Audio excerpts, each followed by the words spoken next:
अस्सलाम वालेकुम, मैं हूं रेहान तारिक और आप देख रहे हैं दास्ताक। सीनियर सहाफ़ी अरशद शरीफ की मौत पर जहां सियासी, समाजी और सहाफ़ती हलकों की जानिब से गहरे दुख और गम का इजहार किया जा रहा है, वहीं पूरी कौम अफसरदा है। पाक फौज की जानिब से मामले की तहकीकात के लिए हुकूमत को लिखे गए खत के बाद वज़ीर आज़म पाकिस्तान की जानिब से जुडिशल कमीशन बनाने का ऐलान किया जा चुका। तहकीकात के दायरा को मुल्क और बैरून मुल्क तक वसी करने का फैसला हो चुका, मगर मकाम अफसोस है कि कीमती जान की ज़िया और दुख की इस घड़ी में इस सानह पर साजिशी थ्योरियों, अफवाहों और पॉलिटिकल पॉइंट स्कोरिंग का बाजार भी गर्म है।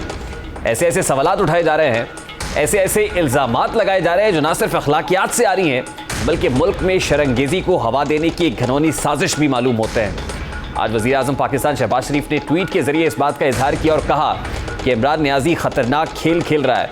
वो अरशद शरीफ के अलमनाक कत्ल को मामूली सियासत के लिए इस्तेमाल कर रहा है और रियासती इदारों पर इल्ज़ामात लगाने की हद तक जा रहा है। उसे सब्र करना चाहिए और बेबुनियाद इल्ज़ामात का सहारा लेने की बजाय जुडिशल कमीशन के नताइज का इंतजार करना चाहिए कि किस तरह कीनिया की पुलिस को धोखा दिया गया। अरशद शरीफ को गोली मार दी गई। चेयरमैन तहरीक इंसाफ इमरान खान 25 मई के नाकाम लॉन्ग मार्च के बाद 80 के करीब जलसों में दोबारा से आज़ादी मार्च के अज़्म का इजहार करते रहे थे। इसके लिए बाकायदा उन्होंने एक मुहिम भी चलाई, अपनी तहरीक को जहाद का नाम भी दिया, लेकिन इसके बावजूद वो कल तक लॉन्ग मार्च की तारीख देने से गुरेजा थे। इतवार को उन्होंने कौम को बताया था कि वो जुमेरात को लॉन्ग मार्च का ऐलान करेंगे, जिसके बाद अरशद शरीफ के साथ वाक़या पेश आया कि उनकी मौत को अभी 2 दिन नहीं गुजरे थे कि कल चेयरमैन तहरीक इंसाफ इमरान खान ने पेशावर से वापसी पर लाहौर का रुख किया, एक आला सतह इजलास की सदारत की, जिसके बाद प्रेस कॉन्फ्रेंस के जरिए उन्होंने जुमे के रोज लाहौर लिबर्टी चौक से लॉन्ग मार्च का ऐलान कर दिया। मैंने फैसला किया जुमे को लॉन्ग मार्च में अनाउंस कर रहा हूँ। लाहौर से मैं शुरू कर रहा हूँ। लिबर्टी 11 बजे हम वहाँ जमा होंगे, उधर से फिर हमारी मार्च शुरू होगी इस्लामाबाद। इमरान खान के अचानक लॉन्ग मार्च के ऐलान ने जहां अरशद शरीफ की मौत पर अफसरदा कौम के जज्बात को ठेस पहुंचाई है, वहीं कुछ सवालात को भी जन्म दिया है। चेयरमैन तहरीक इंसाफ पर इल्ज़ाम लगाया जा रहा है कि वो मौका परस्त है, वो इस मौके से फ़ायदा उठा रहे हैं। उन्हें अपने लॉन्ग मार्च और अवाम के जज्बात को भड़काने का एक मौका चाहिए था, जो उन्हें अरशद शरीफ की मौत की सूरत में मिल चुका है। अरशद शरीफ के कत्ल के बाद से एक खास गिरोह की तरफ से इदारों की तरफ उंगलियां उठाना शुरू कर दी गई थी, जिसके बाद खुद इदारों की जानिब से तहकीकात का मुतालबा किया गया। एक तरफ तहरीक इंसाफ के रहनुमा और खुद चेयरमैन तहरीक इंसाफ अरशद शरीफ के लवाहिकीन से ताज़ियत का इजहार कर रहे हैं, वहीं वो उनकी शहादत को एक खास रंग देने की कोशिश कर रहे हैं। खुद चेयरमैन तहरीक इंसाफ की जानिब से उनकी शहादत पर उंगलियां उठाई जा रही है और उसको इस तरह का रंग दिया जा रहा है जैसे उनकी मौत के पीछे पाकिस्तानी इदारों का हाथ है। इमरान खान अरशद शरीफ की मौत के बाद मुसलसल जलसों और कन्वेंशन में इस बारे में क्या कह रहे हैं, जरा उसकी एक झलक भी आपके सामने रखता है। अरशद शरीफ, इसको जब धमकियां आई, नामालूम नंबरों से धमकियां आई कि ये ना कहो, सच ना बोलो, ये जो रजीम चेंज हुई है, वो जब इसको एक्सपोज करना शुरू किया, उसके ऊपर धमकियां आई, डराया गया। फिर मुझे इंफॉर्मेशन आई कि इसको मारने लगे हैं। उसके घर में घुस के उन्होंने डराया उसको, उसकी फैमिली के सामने, सिर्फ इसलिए कि वो सच ना बोले। अरशद शरीफ एक ऐसा सहाफी जो राय हक पे खड़ा था, चोरों को और डाकुओं को बेनकाब करने का, जो जहाद कर रहा था, जो उसका कत्ल किया गया। कौम हमेशा इसको याद रखेगी कि अपनी जान कुर्बान की इसने हक के लिए। मैंने उसको 2 दफा कहा कि मुल्क से बाहर चले जाओ, क्योंकि मुझे इंफॉर्मेशन थी इसको मारने लगे। धमकियां मिल रही, एजेंसी कभी कुछ उसको कह रही, सिर्फ इसलिए कि वो खड़ा था रजीम चेंज के खिलाफ साजिश के ऊपर, वो बार बार बेनकाब कर रहा था। हुक्म आते थे जी नामालूम नंबर से, फिर उसको हमने मुल्क से बाहर निकाला, फिर दुबई के ऊपर पहुंच गया उसके पीछे, वो कीनिया गया और वहां भी उन्होंने उसका पीछा ना छोड़ा। आज जब इमरान खान लॉन्ग मार्च का ऐलान कर चुके हैं तो बार बार पॉलिटिकल पॉइंट स्कोरिंग के लिए इस मामले को हर पब्लिक गैदरिंग के अंदर उठा रहे हैं। इस पर पॉलिटिकली इसको कैपिटलाइज करने की कोशिश कर रहे हैं, मौके से फ़ायदा उठाने की कोशिश करते हुए दिखाई दे रहे हैं। वहीं जब उन्होंने मार्च का ऐलान किया, एक तरफ पूरी कौम दुख और सदमे में है, गहरे रंजो गम का इजहार किया जा रहा है, दूसरी तरफ मार्च को कैसे एंटरटेनमेंट के साथ जोड़ा जा रहा है इमरान खान की जानिब से, ज़रा उसकी एक झलक भी आपके सामने रखना है। तशद्दुद नहीं होगा, बल्कि बड़ा लोग एंजॉय करेंगे इसको। मैं ये भी आपको कह दूं, फैमिलीज आएंगी इसमें, यानी लोग हर किस्म की पार्टिसिपेशन शहरियों की होगी और लोग एंजॉय करेंगे, क्योंकि प्रोटेस्ट होगा ये। लेकिन इसमें हम किसी किस्म का तशद्दुद नहीं होने देंगे। हम पुरअमन एहतजाज करते, हमारे जलसे पाकिस्तान की तारीख में, मैं चैलेंज करता हूँ आज कोई बताए कि जलसों के अंदर फैमिलीज आ रही हैं, ख्वातीन आ रही हैं। वाहिद पार्टी है जो पाकिस्तान के सारे शहरों के अंदर जाके जलसे करते हैं।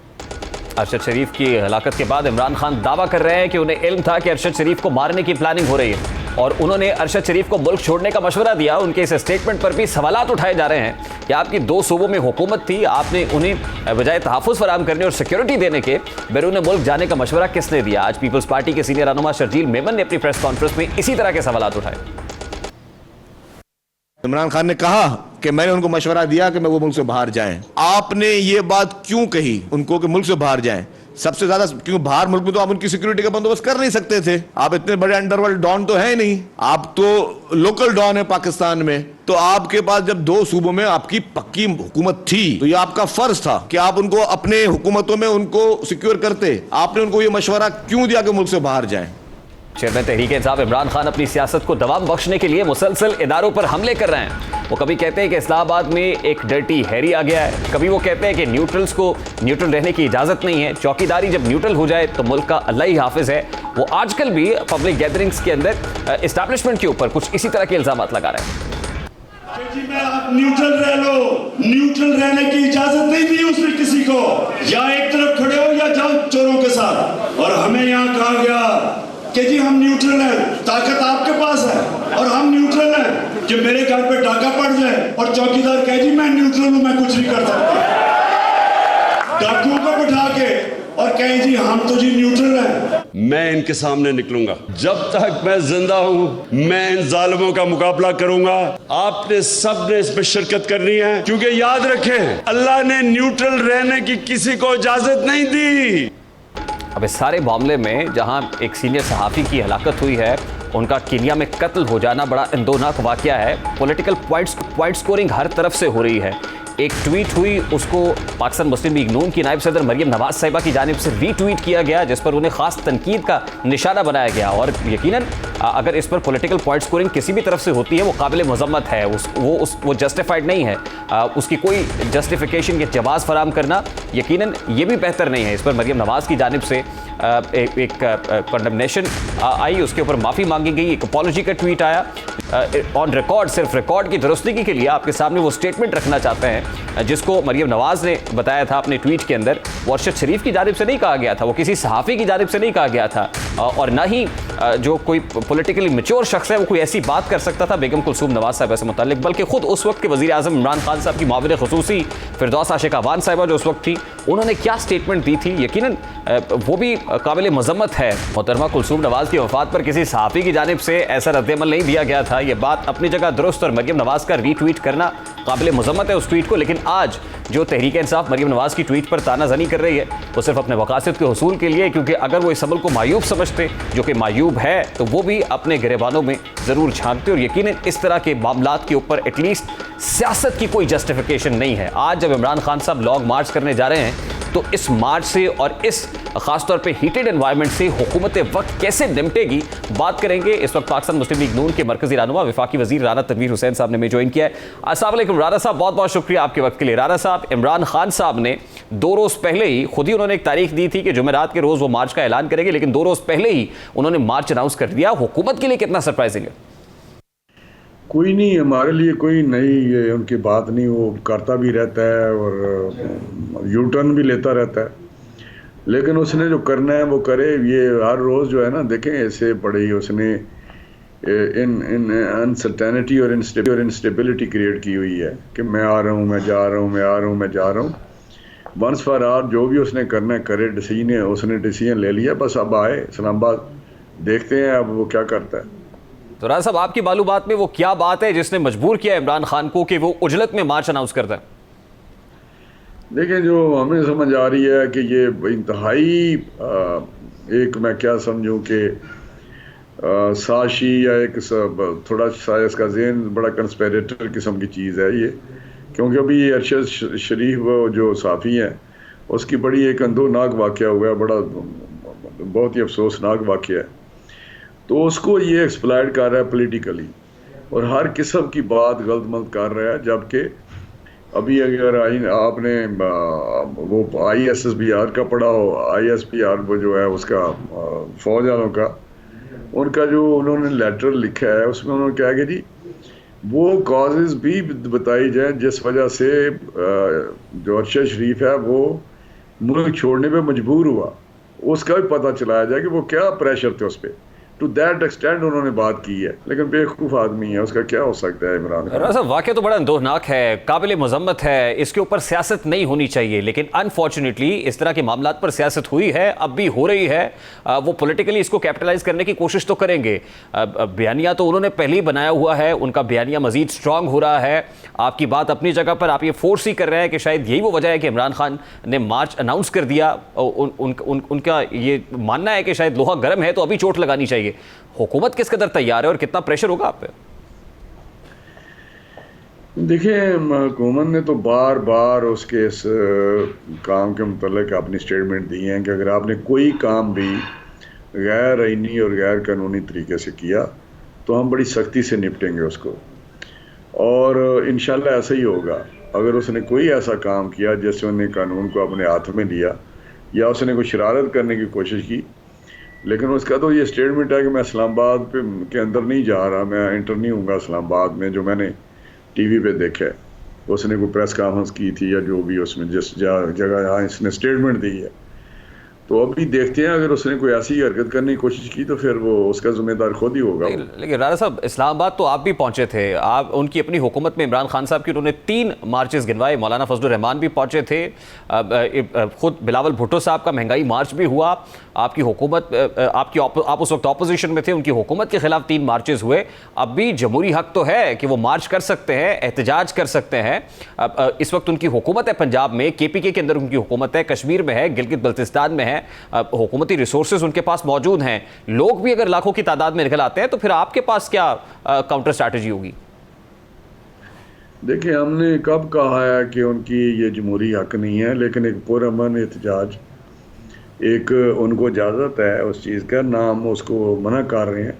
लेकिन हम तो उस जो उसके बयानात थे, जो एक बहुत ही एक पुरतशद्दद बयानात थे उसके, कि मैं ये कर दूंगा, मैं तबाह कर दूंगा, मैं हर चीज़ उड़ा दूंगा, उस पर हमने जो भी रिएक्शन दिया है उस पर हमने रिएक्शन देते रहे हैं, उस पर अपनी स्ट्रेटजी या पॉलिसी देते रहे हैं कि हम इससे निपटेंगे। राणा साहब, आजकल तो इमरान खान साहब पब्लिक गैदरिंग्स के अंदर ये कह रहे हैं कि हो सकता है, लोगों से मुखातिब होकर वो कहते हैं कि हो सकता है कि इसके बाद आपसे बात करने का मौका ना मिले। तो क्या हुकूमत इमरान खान को गिरफ्तार करने का इरादा रखती?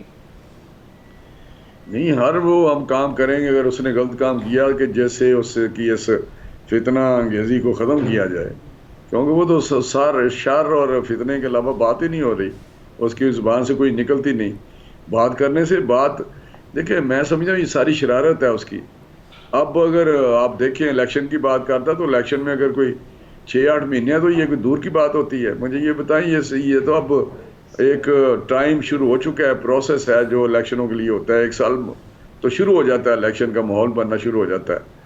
तो अब वो कहता है कि जी अभी कराएं, मैंने आर्मी चीफ नहीं लगने देना, मैंने ये तो बेवकूफ़ाना बातें हैं। क्यों खराबी? देखिए राणा साहब, महाजराई तो मामले का हल नहीं होता।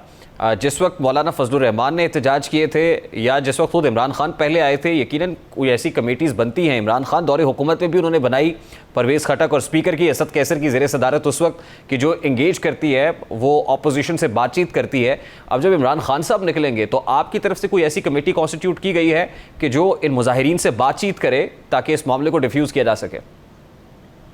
नहीं, अगर वो कहते हैं, हमने तो कहा था कि अगर आपने कोई बातचीत करनी है तो हम बातचीत करने को तैयार हैं, लेकिन जब वो प्री कंडीशन रखेंगे, कोई ऐसी कंडीशन रख देंगे कि हम उसके बाद बात करेंगे, तो फिर बातचीत क्या करनी है हमने? तो राजा मुतालबा तो उनका एक ही है ना कि आप इंतखाबात की तारीख दे दें। वो कहते हैं कि इंतखाबात की तारीख ये नहीं देंगे, मुझे यकीन हो चुका है, इसीलिए मैं सड़क पर आने का फैसला कर चुका हूँ। तारीख तो है ना जी, तारीख तो 23 में एक लिखी हुई तारीख है, उसमें बाकी जो है वो तो प्रोरेगेटिव है प्राइम मिनिस्टर का, स्नैप पोल का या अर्ली पोल का, वही वो फैसला कर सकता है या हुकूमत फैसला कर सकती है। प्रेशर से अगर आपने इलेक्शन करवाने हैं तो वो तो गैर जमहूरी अमल है, फिर वो तो इस तरह तो नहीं होता। फिर तो जो भी होगा वो इस तरह प्रेशर डालते रहेंगे कि जी आप इलेक्शन करवाएं, आप इलेक्शन करवाएं। जो भी मिनॉरिटी में होगा, जो प्राइम मिनिस्टर नहीं बनेगा, वो कहेगा जी आप इलेक्शन कराएं। अब 4 साल तो इसने इलेक्शन किए, उसको सूझी नहीं जब हम कहते थे इलेक्शन कराएं, क्योंकि आप धांधली से आए हुए हैं, तो उस वक्त तो उसने बात नहीं की।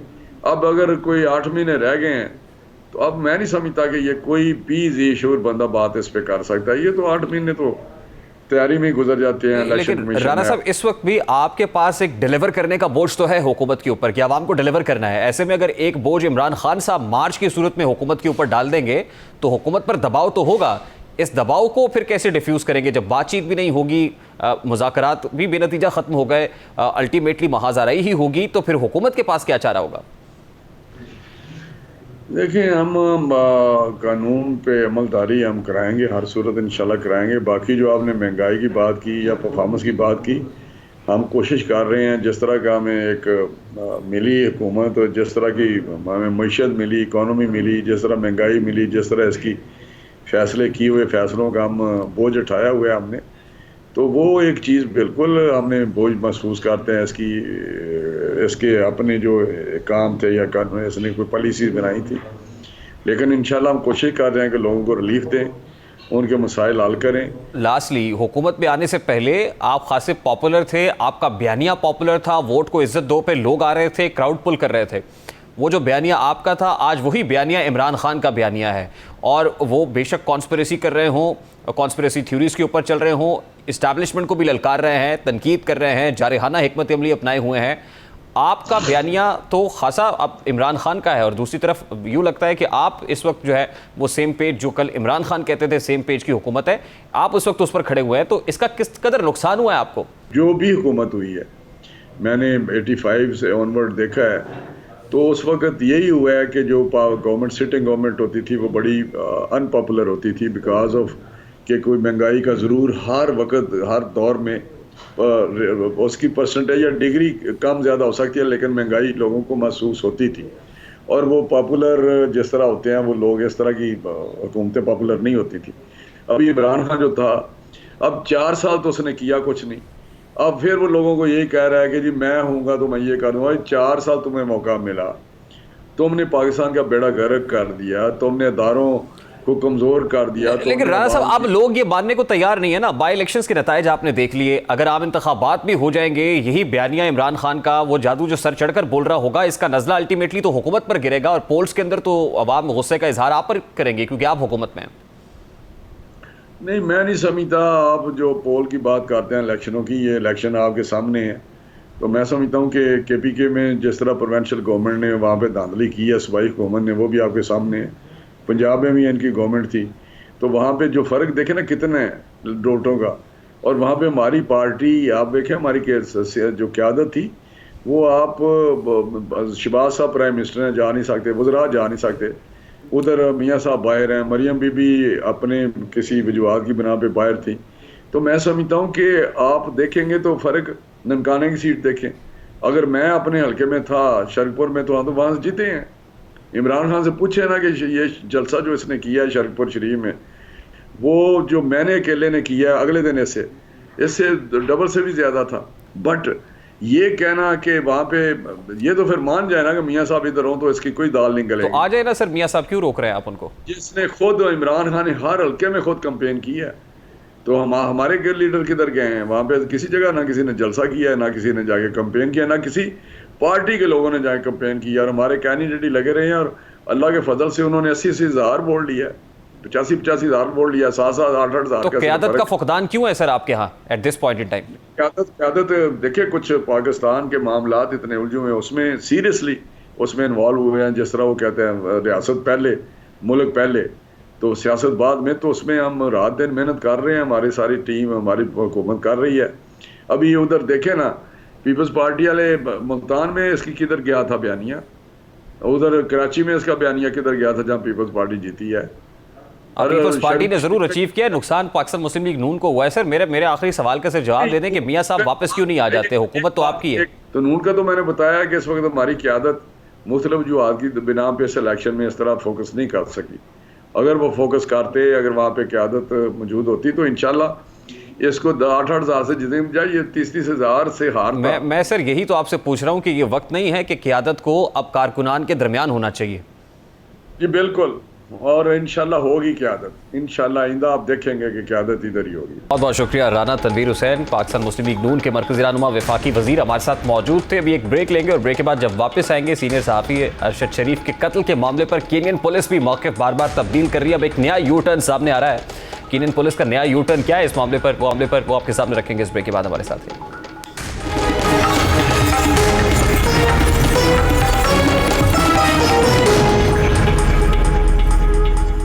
Welcome back. अरशद शरीफ के कत्ल की तहकीकात जो कीनिया पुलिस की तरफ से की जा रही हैं वो पहले से ही तजादात से भरपूर थी और अब नैरोबी पुलिस ने सरकारी तौर पर जारी किया गया बयान भी बदल लिया है और अब दावा किया गया है कि अरशद शरीफ की गाड़ी रोकने वाले एहलकारों पर पहले फायरिंग की गई जिससे एक कांस्टेबल जख्मी हुआ जबकि जवाबी फायरिंग में अरशद शरीफ की मौत वाकई हुई। इससे पहले कीनिया पुलिस की रिपोर्ट में कहा गया था कि अरशद शरीफ की कार ना रोके जाने पर फायरिंग की गई थी। उनके इस बयान पर भी बहुत शुकूक व शुबहात जारी होने वाले बयान पर भी मामला यकसर ही तब्दील होता हुआ दिखाई दे रहा है। हमारे प्रोग्राम में नैरोबी से इन्वेस्टिगेटिव जर्नलिस्ट ब्रायन ओबोया ने अरशद शरीफ के कत्ल को टारगेट करके कत्ल किए जाने के शुबे का इजहार किया था, लेकिन उन्होंने इस बात को यकसर मुस्तरद किया था कि सरकारी तौर पर जारी की गई रिपोर्ट को बदला जा सकता है क्योंकि इससे मजीद शकूक व शुबहात जन्म लेते हैं। गुज़श्ता रोज ब्रायन ओबोया ने हमारे प्रोग्राम में क्या बात की थी, जरा उसकी एक झलक आपके सामने रखते हैं। Well, police have said it was a case of mistaken identity. We are not yet able to discount that. We cannot really say for a fact that it wasn't a mistaken identity case, but there are very many questions that make it look as if it was not a mistaken identity. There's just so many questions around it, including different things like the number of shots that were fired at that vehicle, yet we were told that police were supposed to be rescuing a child who had been kidnapped. So that makes it even more strange to imagine that police fired far too many bullets on a vehicle that was supposed to be carrying a child who was abducted. If indeed it was an accident, then it must have been a very horrible accident because it's an accident that no one can believe in.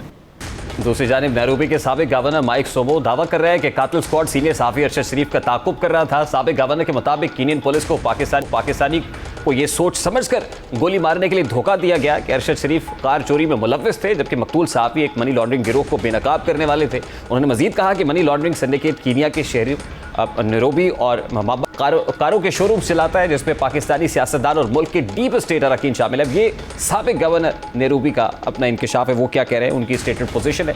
इस वक्त TRT world से वाबस्ता senior सहाफ़ी अली मुस्तफ़ा साहब ने भी join किया। इस तमाम तर मामले पर उनसे बात करेंगे। अस्सलाम वालेकुम अली मुस्तफ़ा साहब, बहुत बहुत शुक्रिया आपके वक्त के लिए। अरशद शरीफ कत्ल का मामला कैसे पेश आया, गाड़ी में उस वक्त उनके साथ जो ड्राइवर थे जिनका नाम खुरम बताया जा रहा है वो कौन थे, ये फायरिंग का वाकया जो अब पुलिस का बयान तब्दील हुआ है कि गाड़ी में से फायर हुआ, और फिर इस वाकये से पहले अरशद शरीफ और उनके जो ड्राइवर हैं कार सवार हैं वो कहाँ मौजूद थे, इस हवाले से आपने भी कुछ तहकीकात की हैं। आपकी तहकीकात में क्या अनफोल्ड हुआ है? मेरा पाकिस्तान में रिहाइश पजीर नहीं हूँ मैं, लेकिन अरशद शरीफ साहब के काम को फॉलो कर रहा हूँ। और जब ये न्यूज ब्रेक हुई तो केन्या के सिटीजन टीवी चैनल में एक न्यूज रिपोर्ट शाया की तकरीबन 2.5 से 3 मिनट की, और उसके अंदर बहुत ही कुछ इंटरेस्टिंग चीजें सामने आई। फॉर एग्जाम्पल, ड्राइवर जो था अरशद शरीफ साहब का, वो उन्होंने कहा कि टीम के भाई थे खुरम अहमद। जैसे हम जानते हैं अरशद शरीफ साहब के भाई का इंतकाल तकरीबन 8 साल कबल हुआ। वो मेजर थे, आर्मी के अंदर डॉक्टर थे, और एक कार हादसे के अंदर उनका इंतकाल हुआ। तो ये एक पॉइंट ऑफ व्यू था। दूसरी चीज ये थी कि गोली लगने के बाद ड्राइवर ने गाड़ी नहीं रोकी और वो गाड़ी लेके चला गया एक जगह एमो डंप के नाम से, और रिपोर्ट के मुताबिक वहां पे इसने एक आदमी नक्कार अहमद से गुफ्तगू की और उनको बताया कि जी ये चीज हो गई। अच्छा, अब नैरोबी में पाकिस्तानी नक्कार अहमद के नाम से तो मैंने सर्च करने की कोशिश की मगर मुझे नहीं मिला, लेकिन मैंने वकार अहमद जब सर्च की तो लिंक्डइन पे प्रोफाइल आ गई वकार अहमद साहब की, जिनका कराची से ताल्लुक था और वो ऑटवा ऑन्टेरियो कनाडा के अंदर भी रिहाइश पजीर थे, और उनका एक बिजनेस है हट्स एंड होम्स के नाम से जो नैरोबी में वो चला रहे थे। और फर्दर तहकीकात के बाद ये पता लगा कि जी उनका एमो डंप के नाम से एक शूटिंग रेंज जहाँ पे केन्यन सिक्योरिटी फोर्सेज जाके अपनी ट्रेनिंग भी करते थे, और उनकी वीडियोस भी उनकी वेबसाइट के ऊपर मौजूद थी, यूट्यूब के ऊपर भी थी। वकार अहमद साहब एमो डंप के नाम से और एक बिजनेस वहां पर रजिस्टर की हुई थी मिलिट्री सप्लाईज बिजनेस के नाम से, उन्होंने एमो डंप को वो चला रहे थे। अच्छा, एक चीज से दूसरी चीज गई, कुछ अपने साथियों से बात हुई, कुछ और तहकीकात की, तो पता लगा कि अरशद शरीफ साहब वकार अहमद साहब के साथ यानी वहां पे नैरोबी में पिछले कोई चंद माह से रह रहे थे और उनको होस्ट कर रहे थे वकार अहमद साहब। बाद में ये पता लगा कि जी खुर्रम अहमद वकार अहमद साहब के भाई थे और इस सब हादसे के बाद उनको कुछ नहीं हुआ। वो गाड़ी लेके वहां पे गए, वहां पुलिस पहुंची और वहां पे उन्हें डिक्लेयर कर दिया। फिर ये स्टेटमेंट आया पुलिस का कि जी ऐसे गलती हो गई, मिस्टेकन आइडेंटिटी की। मगर ये बहुत इंपॉर्टेंट क्वेश्चन बनता मेरे लिए स्पेशली एज ए सहाफी कि उस वक्त 2 महीने आपने एक बंदे के साथ या 3 महीने आपने एक बंदे के साथ गुजार लिए हैं, उस एरिया में उसका एक फायरिंग रेंज एमोडम के नाम से मौजूद है और पुलिस की कार्रवाइयां भी चल रही हैं। केनियन पुलिस अल जज़ीरा की रिपोर्ट भी आई हाल ही में कि जी वो तो पैसे लेके लोगों को मारते हैं, असैसिनेशन करते हैं वो लोगों के। अरशद साहब से कोई 2 या 3 दिन कबल 2 इंडियन बिजनेसमैन भी एक ऐसे हादसे में मारे गए केनिया में, नायरोबी के करीब। तो ये सब चीजें जो आप जोड़ें तो ये आपको वाज़ेह लगता है कि जी सेटअप हो सकता है, मुमकिन है। और ये जो अफराद हैं वकार अहमद और खुर्रम अहमद, इनसे मालूमात लेनी बहुत जरूरी है। हैविंग सेड दैट, ये इन्होंने कोई क्राइम कमिट नहीं किया, ये किसी क्राइम के लिए चार्ज नहीं हुए। केनियन पुलिस ने इन दोनों अफराद से ना कोई तहकीकात की वाज़ेह तौर पे, लेकिन इनसे सवालात ये बनते हैं सर्कमस्टेंसेस के भी। और अगर तो अरशद शरीफ साहब उनके साथ थे, उनकी वहां पे फायरिंग रेंज भी मौजूद है वकार अहमद साहब की, तो उनके क्या उनके भाई को रास्तों का नहीं पता था या पुलिस से रास्ता नहीं थे उनके? इन सब सवालों के जवाब मिलना मेरे ख्याल तो अली मूसा साहब, ये सबसे पहले तो केनियन पुलिस के पार्ट पर है कि वो वकार अहमद साहब, वकार अहमद नामी शख्स जो भी हैं, खुर्रम नामी शख्स जो कार में सवार था, और फिर केनियन पुलिस ये कह रही है कि उनकी तरफ से फायर भी खोला गया, रिटेलिएट किया गया, जो कि इनिशियल रिपोर्ट में इसे बिल्कुल बरक्स बताया जा रहा था, ऐसी रिटेलिएशन का जिक्र नहीं था। अगर रिटेलिएट किया, खुर्रम हॉस्पिटल भी लेके गई पुलिस और वकार अहमद अगर उनके भाई हैं तो वो भी ट्रेसेबल है। तो ये तो केनियन पुलिस के पार्ट पर नहीं है कि इन दोनों को सबसे पहले तो अंडर इन्वेस्टिगेशन लेके आए, इनसे इंटेरोगेशन हो, ये जाना जाए कि 2 महीने से ये मेजबानी क्यों कर रहे थे अरशद शरीफ साहब की, इनका लिंक क्या था, और उसके बाद ये फायर क्यों खोला गया, और असल मामला तो इनसे पता चल सकता है। एब्सोल्युटली, आपकी बात बिल्कुल बिल्कुल सही है। लेकिन केनिया पुलिस के जो बयानात आए हैं over the past few days, वो तो पहले चेंज बहुत हो रहे हैं और उसके अंदर बहुत बड़े गेपिंग होल्स हैं। बयानात शुरू हुए इस तरीके से कि जी बच्चा हुआ हो गया था, गाड़ी में बैठा हुआ था, उसके वालिद गए कुछ चीज लेने के लिए, वो गाड़ी चली गई, तो उस गाड़ी की तलाश में उस बच्चे को ढूंढते हुए इन्होंने इस गाड़ी पे फायर किया। अच्छा जी, उसके बाद उनके और बयान चेंज हुए, ये ड्रग स्मगलिंग हो रही थी कोई मनशियात की, उसकी वजह से फायर किया। हकीकत क्या है ये आपको केनियन पुलिस से शायद ना मिले, और उन्होंने ये कबूल कर लिया है कि हमने खुद ही मारा था मिस्टेकन आइडेंटिटी की वजह से। तो इसके ऊपर तो यानी इन भाइयों का तो कुछ बनता ही नहीं है ना। उसके बाद उन्होंने कह दिया कि हमारी गलती है। अगर वो इसकी ज्यादा तहकीकात करते हैं, क्या भाइयों का या वकार अहमद साहब का या एमोडम का क्या ये केनियन पुलिस से कोई कनेक्शंस थे? अगर तो थे तो किस किस्म के वो ताल्लुकात थे, वो कहाँ तक गए?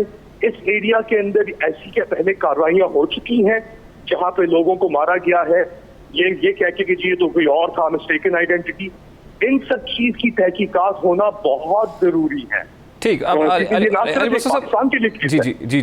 साहब लास्टली देखिए, केनियन पुलिस इस पे बेशक अदम दिलचस्पी का इजहार कर रही हो, लेकिन जब पाकिस्तान ने ये फैसला कर लिया कि इस पे जुडिशल कमीशन हमने बनाया है, हमने तहकीकाती कमेटी कॉन्स्टिट्यूट कर दी, दायरा कार को केनिया तक बढ़ाएंगे भी, तो डिप्लोमेटिकली केनियन पुलिस को या उनकी मुकामी इंतजामिया को क्या मजबूर किया जा सकता है कि वो पाकिस्तान की जो इन्वेस्टिगेटिव एजेंसीज हैं उनको उन लोगों तक रसाई दें कि वो खुद जाके तहकीकात कर लें? एब्सोल्युटली किया जा सकता है, मगर जैसा आपने देखा जो हमारी जुडिशल कमीशन बनी है यहाँ पे पाकिस्तान में बनाई गई है, उसके अंदर जुडिशरी का बहुत लिमिटेड यानी ना होने के बराबर इनपुट था। तो कौन सी कमेटी कॉन्स्टिट्यूट होती है, उसमें कौन लोग शामिल होते हैं, क्या उन लोगों के ऊपर कुछ शक और शुबात मौजूद हैं, ये सब चीजें हमें देखनी पड़ेगी। एक और चीज मैं यहाँ पे जरूर कहना चाहूंगा, एक तो हम केनियन कनेक्शन की बात कर रहे हैं और वाकई में ये एक बैन अवी स्टोरी बन चुकी है, क्योंकि ये हादसा हुआ, ये वाकया पेश आया केनिया में। इसके ओरिजिन्स कहाँ थे? ये ओरिजिन्स थे भी कि नहीं थे? क्या इसके अंदर international gun running syndicates involve हैं, माफिया इन्वॉल्व है?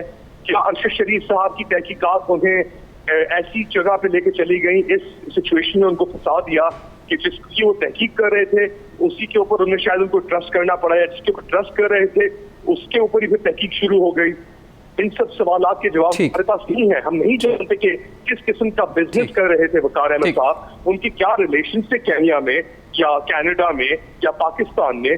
ये सब चीजें बहुत ही इंपॉर्टेंट है इस जी, केस इनके- के लिए। इनके जवाब लेकिन अगर जानना- आप ये समझ रहे हैं कि जी। जुडिशल कमीशन पाकिस्तान या केन्या से फर्क पड़ जाएगा तो नहीं पड़ेगा मेरे ठीक, ख्याल से। अली मुस्तफा साहब बहुत बहुत शुक्रिया आपके वक्त के लिए। TRT वर्ल्ड सीनियर सहाफ़ी अली मुस्तफा साहब की फाइंडिंग्स क्या है उन्होंने आपके सामने रखी है। अभी एक ब्रेक लेंगे और ब्रेक के बाद जब वापस आएंगे मौसम सरमा में गैस की दस्तयाबी के हवाले से क्या इंपॉर्टेंट स्टेटमेंट सामने आया है वो स्टेटमेंट आपके सामने रखेंगे। इस ब्रेक के बाद हमारे साथ